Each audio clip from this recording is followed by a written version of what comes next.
Hace 40 años, Nauru llegó a ser el país más rico del mundo.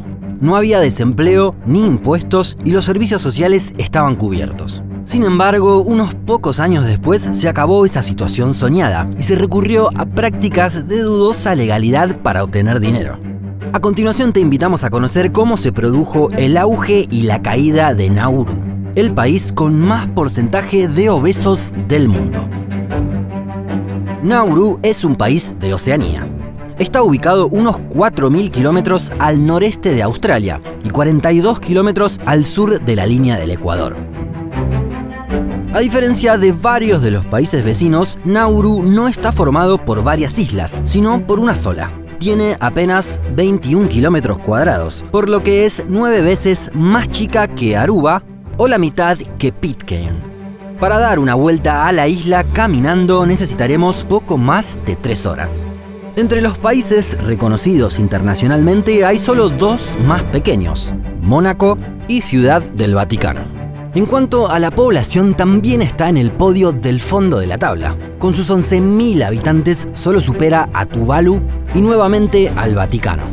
A nivel administrativo cuenta con una gran curiosidad. Es que en su territorio hay una división en 14 distritos, pero no hay ciudades en sí. Como agregado, tampoco tiene una capital oficial.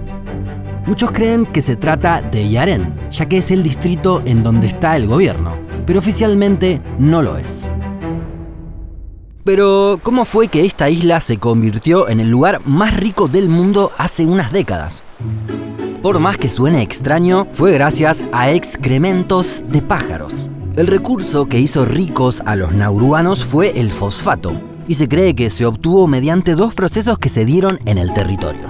Según los geólogos, la isla se habría hundido bajo el agua y luego emergido varias veces. Esto produjo que recoja organismos marinos que quedaron sobre la superficie. Los que también colaboraron fueron los pájaros, que durante miles de años dejaron sus excrementos en la isla. Esta acumulación y combinación formó una gran capa de guano, lo que dio lugar a la formación de rocas de fosfato. Se trata de un material muy valorado para la agricultura, ya que funciona como fertilizante. La riqueza de la isla se había descubierto a principios del siglo XX. En 1968, Nauru logró su independencia de Australia. A partir de tener el control de los recursos naturales, comenzó un proceso de gran enriquecimiento. En la década de 1970 y hasta principios de los 80, Nauru llegó a estar en la cima de ingresos per cápita del mundo, con una renta por persona de más de $50.000 al año. Igualmente, esos ingresos no estaban repartidos de forma uniforme, sino que los realmente ricos eran unos pocos.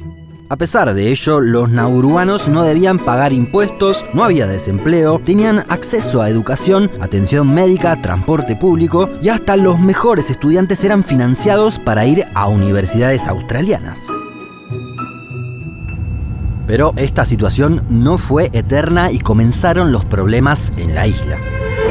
Para percibir cómo se vivía en aquel momento es esclarecedora esta crónica escrita en 1982. Cuando el periodista consulta sobre el eventual agotamiento de los recursos naturales, un exministro de Finanzas responde que el lema allí es «El mañana se cuidará solo».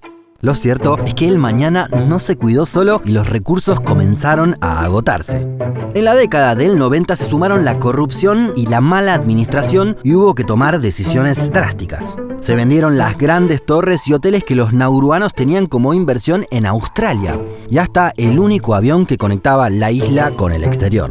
Pero todavía quedaban muchos errores por cometer.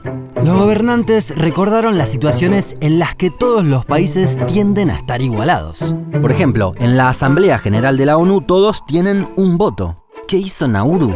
Comenzó a vender sus votos en organismos internacionales. Luego llegarían otras alternativas, como convertirse en un paraíso fiscal, lo que no prosperó. Entonces, los nauruanos descubrieron otra posibilidad, el reconocimiento de estados soberanos a cambio de apoyo económico. Por ejemplo, Abjasia, un territorio de Georgia que busca independizarse, es reconocido por solo 5 países en el mundo. Uno de ellos, claro, es Nauru. También hasta se involucró en la disputa entre China y Taiwán y cambió su reconocimiento según las relaciones comerciales que tenía. Todo esto no bastó y Nauru se embarcó junto a Australia en otra mala idea. El plan fue el siguiente: Australia no quería hacerse cargo de los refugiados que llegaban a su territorio. Entonces los comenzó a enviar a Nauru mientras estudiaba las solicitudes de asilo. Desde 2013, estas personas son trasladadas hasta centros de detención en Nauru, mientras Australia evalúa si da o no el asilo. Se trata, por ejemplo, de personas que llegan escapando de guerras de sus países de origen. El problema es que pueden pasar varios años en condiciones infrahumanas. Varias ONG advirtieron sobre las graves patologías que sufren las personas que están en esos centros. So I'm in front of the refugee camp. They didn't let me go in. There were 3 guards there. It was very armed, kind of like a military installation. Although the refugees are free to come in and out, I, as an outsider, cannot come in.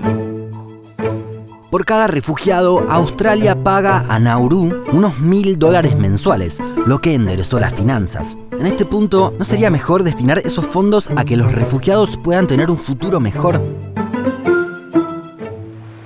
En la actualidad podemos señalar una ventaja y una desventaja de Nauru a nivel sanitario. La buena noticia es que no llegó el coronavirus. La mala es que es el país con mayor obesidad del mundo. Según la Organización Mundial de la Salud, el 95% tiene sobrepeso. Y The World Factbook detalla que el 61% de los nauruanos son obesos, muy por encima de cualquier otro país. Es que durante las épocas de bonanza económica, los isleños se acostumbraron a importar toda la comida, dejaron la pesca y abrazaron la comida chatarra.